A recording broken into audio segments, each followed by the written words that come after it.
안녕하십니까. 형사전문 변호사 차영결입니다. 여러분들 중에서 이제 와이프랑 싸우고 나서 와이프의 핸드폰을 몰래 열어본 그런 분들 분명히 있을 겁니다. 그리고 남편이랑 싸우고 나서 남편의 핸드폰을 몰래 열어본 사람 분명히 있을 건데요. 요즘 이제 모든 사람들이 스마트폰을 하나씩 갖고 있다 보니까 그 남의 스마트폰을 열어봤을 때 어떻게 처벌되는지 이거와 관련돼서 궁금한 점이 많으신데 제가 직접 수행했던 사건을 한번 말씀드리도록 하겠습니다. 사실 이거는 죄명이 전자기록 등 내용 탐지라는 제명입니다. 여기 형법에 보면은 형법 제 316조 2항에 보면은 제 316조가 비밀 침해죄를 규정하고 있습니다. 예전에 정말 오래전에 이제 있었던 제정이 됐던 규정이어서 보면 1항에 봉함, 기타 비밀 장치한 사람의 편지, 문서 또는 도화를 개봉한 자는 3년 이하의 징역이나 금고 또는 500만 원 이하의 벌금에 처한다. 이런 규정이 있어요. 다른 사람들이 이렇게 밀봉을 해놓은 편지를 열었을 때는 비밀 침해죄에 해당한다. 이런 규정이거든요. 그리고 또 2항에 보면은 봉함, 기타 비밀 장치한 사람의 편지, 문서, 도화 또는 전자기록 등 특수 매체 기록을 기술적 수단을 이용을 해서 그 내용을 알아낸 자도 비밀 침해죄로 처벌한다. 이런 규정입니다. 쉽게 말씀드리면 해킹을 했다. 그러면 이걸로 처벌이 되죠. 근데 저희 의뢰인은 어떻게 보면은 그 자신의 배우자가 바람을 펴가지고 자신의 와이프가 바람을 폈습니다. 바람을 펴가지고 이거와 관련된 증거를 수집하기 위해 가지고 자신의 와이프의 핸드폰을 풀려고 온갖 노력을 했습니다. 노력을 했는데 이게 패턴도 걸려져 있고 막 이러니까 비밀번호도 걸려져 있고 이러니까 안 풀리는 거예요. 그래서 그거를 가지고 다른 이제 무슨 센터 이런 데 가면은 본인이 아니면은 절대 풀어주지 않습니다. 그리고 위임장이 있어야 되고요. 그렇기 때문에 이 사람이 아이디어를 내가지고 술을 많이 먹입니다. 같이 이제 술을 먹고 막 놉니다. 논 다음에 와이프가 잘 때 이쪽 지문을 가지고 이렇게 살짝 해가지고 그걸로 열었습니다. 열어가지고 거기 안에 있는 내용을 다 캡처를 해가지고 자신의 핸드폰으로 보내고 그거를 그 증거로 삼아가지고 자신의 와이프에게는 이혼 소송을 제기를 하고 그 다음에 그 자신의 와이프와 바람을 핀 그 상간남에 대해서는 상간남 소송을 제기를 했었습니다. 그런데 갑자기 있다 보니까 그쪽 이제 와이프로부터 고소를 당한 것도 아니에요. 그 이제 상간자 소송을 받은 그 남자로부터 고발을 당합니다. 어떤 식으로 고발을 당하면은 이 카카오톡 대화 휴대전화 잠금 상태를 해제를 해가지고 카카오톡 대화 내용을 알아내가지고 전자기록 등 내용을 탐지했다 이런 식으로 해서 비밀침해죄로 이렇게 고발을 합니다.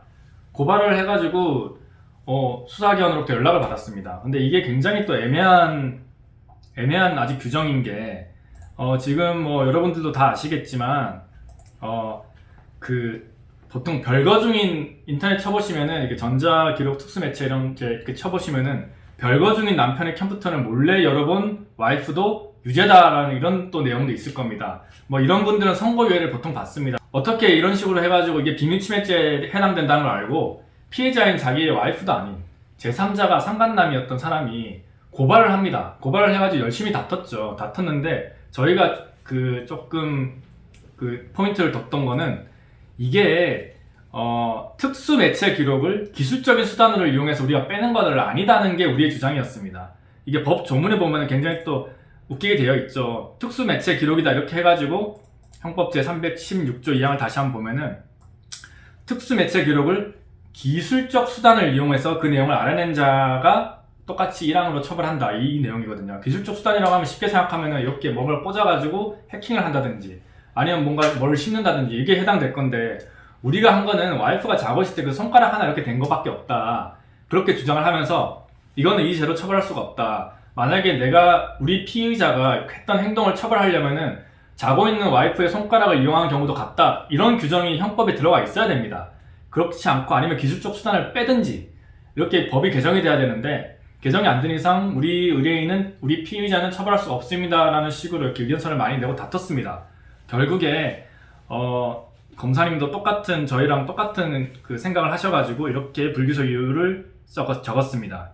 우리 피의자가 자고 있는 수면 중인 피해자의 손가락을 이용을 해가지고 피해자의 휴대전화 잠금 상태를 해제를 해서 그 피해자, 즉 이제 우리 피의자의 와이프와 그 이제 상간남과의 카카오톡 이런 내용을 알아내어서 그 카카오톡 대화 내용을 알아낸 사실은 인정이 된다. 그러나 형법 제316조 2항은 비밀 장치한 사람의 전자기록 등 특수매체 기록을 기술적 수단을 이용을 해서 그 내용을 알아낸 자를 처벌을 하는데, 우리 피의자는 그 피해자 자신의 와이프의 손가락을 이용을 해서 그것을 해제하였을 뿐이지 기술적 수단을 이용하였다고 보기 어렵다. 달리 피의 사실을 뒷받침할 증거가 부족하다. 그렇게 해가지고 이거와 관련된 그 고발은 증거 불충분, 이렇게 아주 혐의 없다라고 했습니다. 물론 뭘로 처벌을 받았냐라고 하면 또 다른 걸로 처벌을 받았습니다. 정보통신망 이용 촉진 및 정보보호 등에 관한 법률 위반, 정보통신망 침해 등 죄는 성립을 해가지고 그걸로 처벌을 받긴 받았는데요. 이걸 비밀침해죄로, 왜냐면 비밀침해죄는 3년 이하의 징역 500만 원 이하의 벌금이기 때문에 굉장히 셉니다.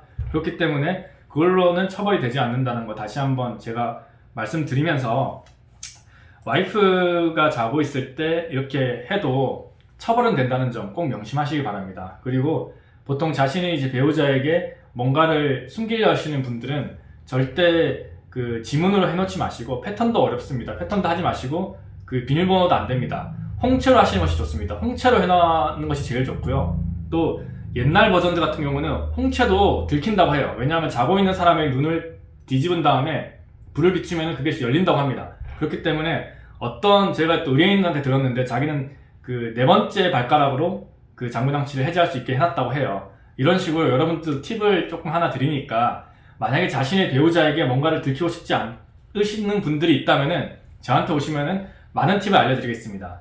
지금까지 최한결의 변호사였습니다.